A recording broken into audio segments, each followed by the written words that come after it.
Well, a thrilling end to the MCG Test. Australia getting up in one of the best matches in recent memory. Damien Fleming, players and families are enjoying the spoils out on the G now. What an ending it was. What a wonderful test match. 1-1 coming into it. Australia under the pump to get ahead of the series and win here at the MCG, and they did. They were led by their captain, Pat Cummins, who got man of the match, which is the John Muller medalist there. He got runs, he got wickets. I thought he was proactive in the field as well, Theo. But probably the big story is the crowd, isn't it? Record-breaking crowd. Even on day 5, where we needed 50,000 to break a record, we smashed it. We got 75,000 people. And a lot of them, I tell you what, they'll be coming next year when we've got the Poms.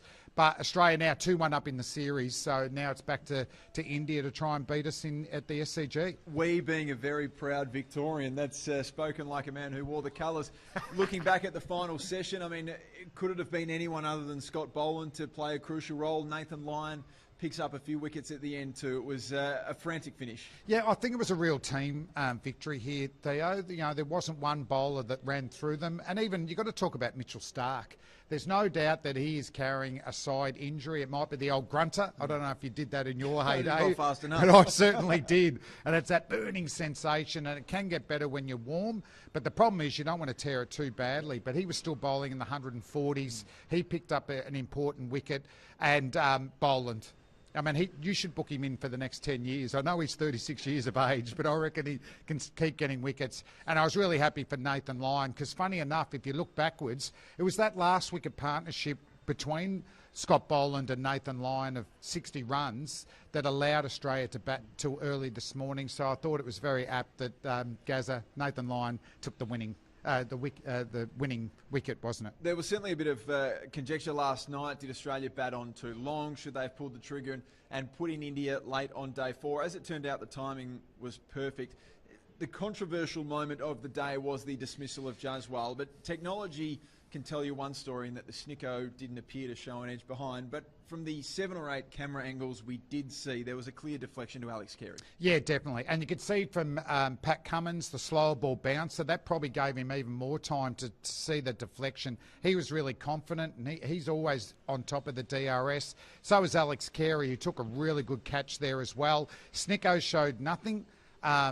Which did throw it in for Jaswal to question, well, why wasn't there anything there? But maybe it come off the face of the bat and not the edge, and that's why nothing come up. But there was a clear deflection. So in the end, the right decision was made. Probably seen Kohli and Sharma at the MCG for the last time. Diminishing returns for 2 superstars. Concerns for India ahead of Sydney? Yeah, definitely. I mean, Kohli made his name in the first 2 series here, getting hundreds for fun.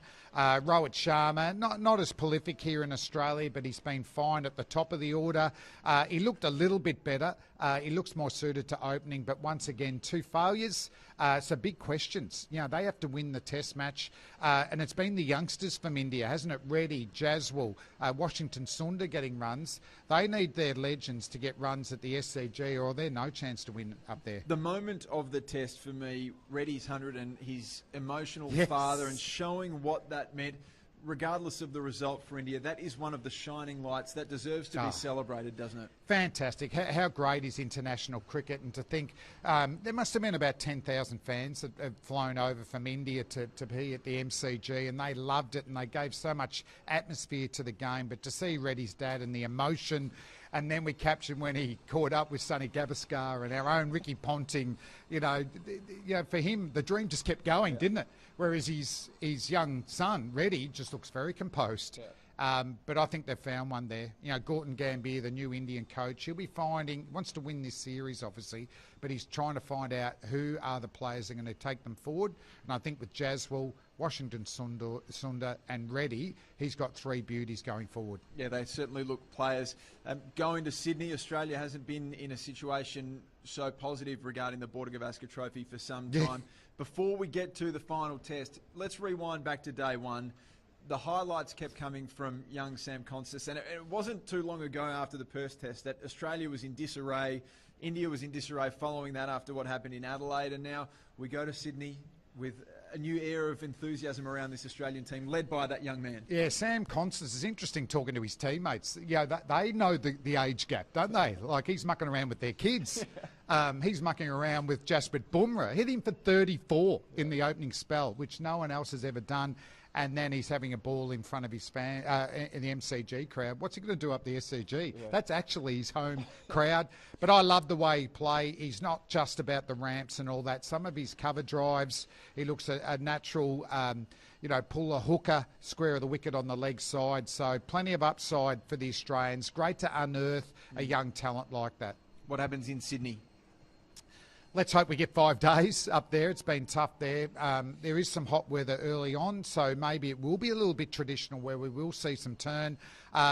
I'd rather be in Australia's position. I know there's a lot of runs in that lineup and a varied attack that can get 20 wickets. For India, as we just touched on, they need runs from their veterans. KL Rahul missed out in this test match, but I think he's fine.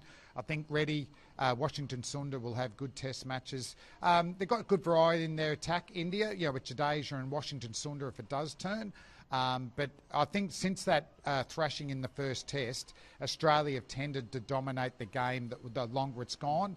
So I see that no differently at the SCG. Australia to win the Border Gavaskar 3-1 and qualify for the World Test Championship. Wouldn't that be something? I'm sure that was your series prediction leading into it too. 4-1. Flem, great to chat with you as always. Thank you so much. Thanks, Theo. And of course, the finishing touches being put here, the cleaning up of the mighty MCG after what was some of the most memorable Test cricket we have ever seen. We'll catch you, Flem, the Australians and the Indians when the series heads to Sydney. It starts on Friday. See you on 7 and on 7 Plus from the MCG. Bye for now.